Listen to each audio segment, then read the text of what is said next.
सरकारी कर्मचारी या यूट्यूब चॅनलमध्ये सर्वांचे पुन्हा एकदा खूप खूप स्वागत आहे।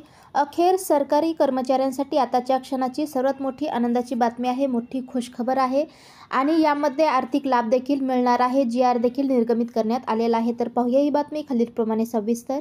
तत्पूर्वी चॅनलला अजूनही सबस्क्राईब केले नसेल तर सबस्क्राईब करा, समोरील बेललाही क्लिक करा, म्हणजे असेच नवनवीन लेटेस्ट अपडेट तुम्हाला पाहता येतील। थकीत वेतन अदा करण्याबाबत शालेय शिक्षण व क्रीडा विभागामार्फत दिनांक 17 जुलै 2025 रोजी अत्यंत महत्त्वपूर्ण शासन निर्णय निर्गमित करण्यात आलेला आहे।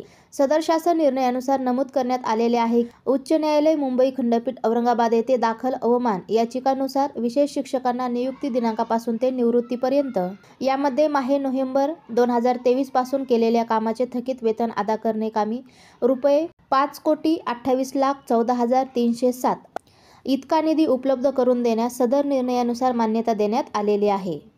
तसेच थकीत वेतनाच्या रकमेची अनुज्ञेयता व शिक्षण संचालक महाराष्ट्र राज्य पुणे यांनी तपासण्याच्या अधीन राहून निधी वितरणास मान्यता देण्यात येत आहे। तसेच थकीत वेतनाची रक्कम संबंधित विशेष शिक्षकांच्याच खात्यामध्ये जमा करण्याचे निर्देश देखील देण्यात आलेले आहेत।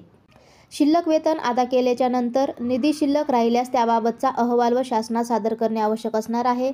तसेच निधीचे वितरण करीत असताना वित्त विभाग मार्फत वेळोवेळी निर्गमित करण्यात आलेले निर्णयाचे पालन करणे देखील आवश्यक असेल। तर असा हा शासन निर्णय या ठिकाणी तुम्ही पाहू शकता।